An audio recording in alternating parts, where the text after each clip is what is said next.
नमस्कार दोस्तों, स्वागत है आपका ऑप्शन ई क्लासेज में। आज हम पढ़ेंगे रणथंभौर दुर्ग सवाई माधोपुर। तो चलिए शुरू करते हैं। रणथंभौर दुर्ग का जो निर्माण था वो काफी प्राचीन समय में करवाया गया था। लगभग 8वीं शताब्दी में इस दुर्ग का निर्माण चौहान शासकों द्वारा करवाया गया था। चौहान शासकों में एक रणथंभौर चौहान थे जो इस दुर्ग के निर्माता थे। इनका नाम कई जगह रणथंभदेव भी मिल जाता है, रणथंभदेव भी मिल जाता है। ये जो दुर्ग है, इस दुर्ग के चारों ओर जंगल और चारों ओर खाइयां हैं, गहरी ऊपर खापड़ खाइयां हैं।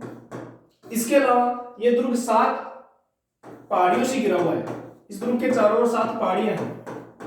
इस प्रकार से अगर इस दुर्ग की जो श्रेणियां देखी जाए तो उन श्रेणियों में सबसे पहली श्रेणी हो जाएगी, ये एक प्रकार का वन दुर्ग हो जाएगा। आगे देखें तो खाइयों से घिरे हुए दुर्ग को हम एरन दुर्ग कहते हैं। तो एरन दुर्ग की श्रेणी में भी इस दुर्ग को रखा जा सकता है।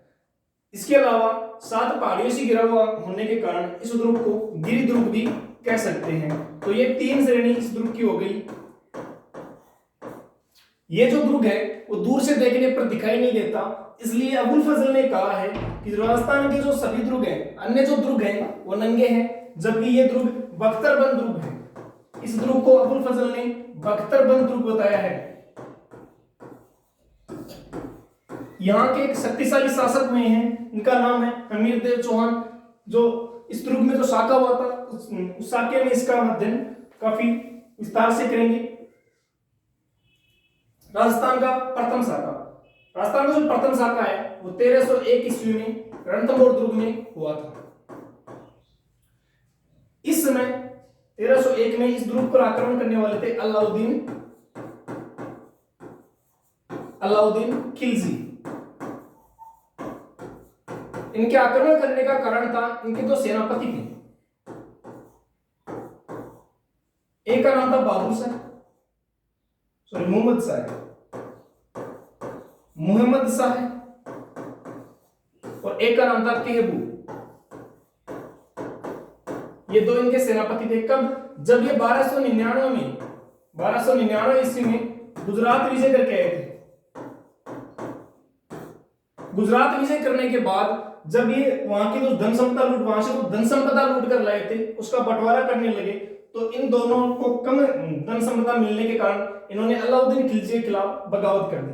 बगावत करने का एक कारण यह भी था कि जो अलाउद्दीन खिलजी की एक बेगम, एक रानी थी, वो रानी भी बगावत करने का एक कारण थी। तो ये जो केहबू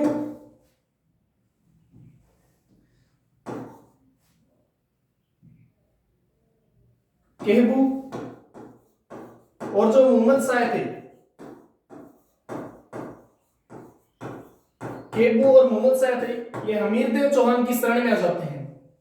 हमीरदेव चौहान की शरण में आ जाते हैं। अलाउद्दीन खिलजी हमीरदेव चौहान को इन्हें अपने खुद को अलाउद्दीन खिलजी को सौंपने को बोलता है।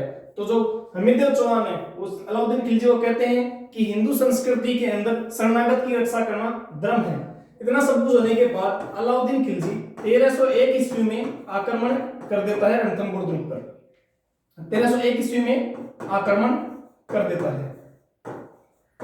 आक्रमण के समय अलाउद्दीन खिलजी के 3 सेनापति थे, जिनमें एक का नाम था अलफ खान,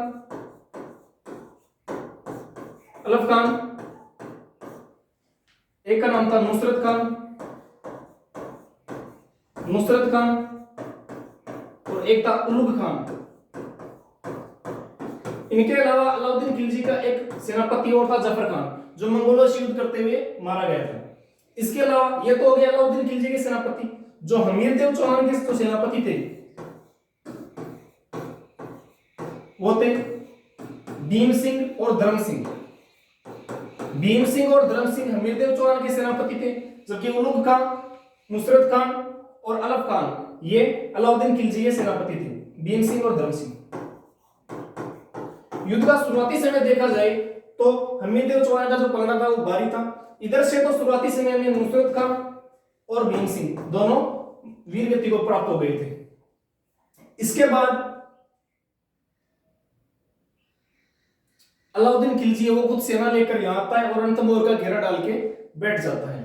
काफी लंबे समय तक घेरा चलने के बाद जो हमीरदेव चौहान था, उसकी सेनापति में 2 सैनिक थे। एक का नाम था रतीपा और एक का नाम था रणमल। रतीपा और रणमल ने जो कुंड का जो पानी था, दुर्ग के अंदर जो कुंड का पानी था, उसमें जो गाय का जो खून है वो मिला देते हैं और जो अनाज था उसमें हड्डियां मिला देते हैं। तो ये अनाज और जो पानी था उसको दूषित कर देते हैं, अनाज और पानी को दूषित कर देते हैं। जब ये जो खबर है वो आग की तरह पूरे दुर्ग में फैल जाती है और जो हमीरदेव चौहान थे उनकी जो सेना थी वो अनाज और पानी ग्रहण करने से मना कर देती है। तब हमीरदेव चौहान ने निर्णय किया कि साका किया जाए। साके में 2 चीज होती थी, एक होता था जौहर और एक होता था केसरिया। हमीरदेव चौहान थे, इनकी एक रानी थी, इसका नाम था रंगदेवी। तो जौहर था वो रंगदेवी ने किया था और जो केसरिया था वो हमीरदेव द्वारा किया गया था, हमीरदेव और उसकी सेना द्वारा किया गया था। इनकी एक बेटी भी थी, इसका नाम था देवलदेव। पहले सामान्यतः क्या होता था कि जब जोहर करते थे तो छोटे बच्चे और जो विवाहित जो स्त्रियां होती थी वही जोहर करती थी। अब जो देवलदेव थी वो अविवाहित थी और काफी बड़ी भी थी। तब हमीरदेव थे वो परेशान असमंजस की स्थिति में थे कि क्या किया जाए।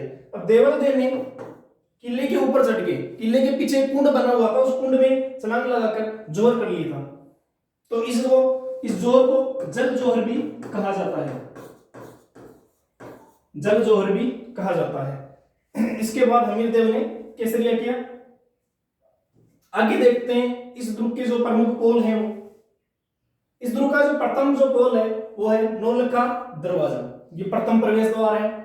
इसके अलावा हाथी पोल, गणेश पोल, सूरज पोल और त्रिपोलिया पोल इस दुर्ग के अन्य पोल हैं। त्रिपोलिया पोल का दूसरा नाम है अंधेरी पोल। त्रिपोलिया पोल का दूसरा नाम है अंधेरी पोल। इस दुर्ग की जो प्रमुख जो इमारतें हैं वो देखते हैं। हमीर के नाम पर यहाँ एक महल बना हुआ है, हमीर महल या हमीर कचहरी भी कहा जाता है। रानी महल, सुपारी महल, जोगी महल और बादल महल इस दुर्ग के प्रमुख महल हैं। इन महलों के अलावा यहाँ एक अनाज भंडार है, अनाज भंडार है। उस अनाज भंडार को जोरा बोरा कहा जाता है, जोरा और बोरा। इस अनाज भंडार का नाम है जोरा और बोरा। इसके अलावा अकबर की जो टकसाल है वो यहां बनी हुई है। अकबर की टकसाल यहां बनी हुई है। टकसाल होती है सिक्कों की ढलाई करने के लिए, तो अकबर के जो सिक्के थे उनकी ढलाई यही होती थी। सिक्के की ढलाई के लिए टकसाल बनाई जाती है। तो ये दोनों फैक्ट भी याद रखिएगा। आगे देखते हैं, यहां जो भारत का जो प्रसिद्ध जो गणेश मंदिर है, त्रिनेत्र जो गणेश मंदिर है वो यहां स्थित है। त्रिनेत्र गणेश मंदिर।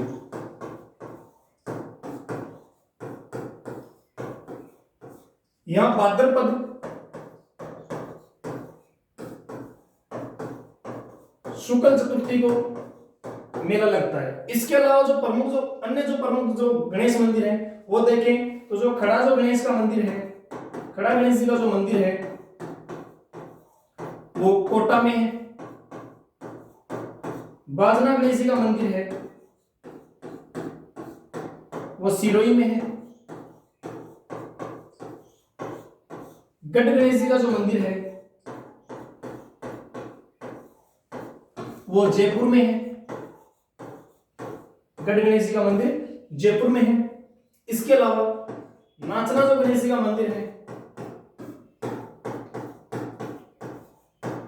वो अलवर में है। और हेरंब गणपति का जो मंदिर है वो बीकानेर में है। तो ये 4-5 प्रमुख जो गणेश जी के मंदिर हैं वो भी ध्यान में रखिएगा।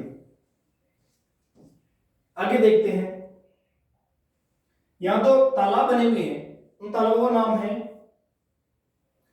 रानीहाट तालाब और पद्मला तालाब। इसके अलावा यहां 32 खंभों की छतरी बनी हुई है। 32 खंभों की छतरी राजस्थान में 2 जगह, एक भीलवाड़ा में, भीलवाड़ा वाली जो 32 खंभों की छतरी है उसका जो संबंध है वो जगन्नाथ कछुआ से, जगन्नाथ कछुआ से। यहां जो रणथंभौर वाली जो छतरी है वो हमीरदेव चौहान ने, हमीरदेव चौहान थे, उनके पिता थे जेतर सिंह। जेतर सिंह के शासन को जब 32 साल पूर्ण हो गए थे, 32 साल पूर्ण होने पर इस छतरी का निर्माण करवाया था। इसके अलावा यहाँ पीर सदरुद्दीन की दरगाह है, पीर सदरुद्दीन की दरगाह है। एक दुर्ग में दरगाह है और भी, इसका नाम है हमीमुद्दीन। हमीमुद्दीन की जो दरगाह है वो गागरोन दुर्ग में। उसी प्रकार यहाँ भी जो पीर सदरुद्दीन की जो दरगाह है वो यहाँ रणथंभौर दुर्ग में स्थित है। धन्यवाद।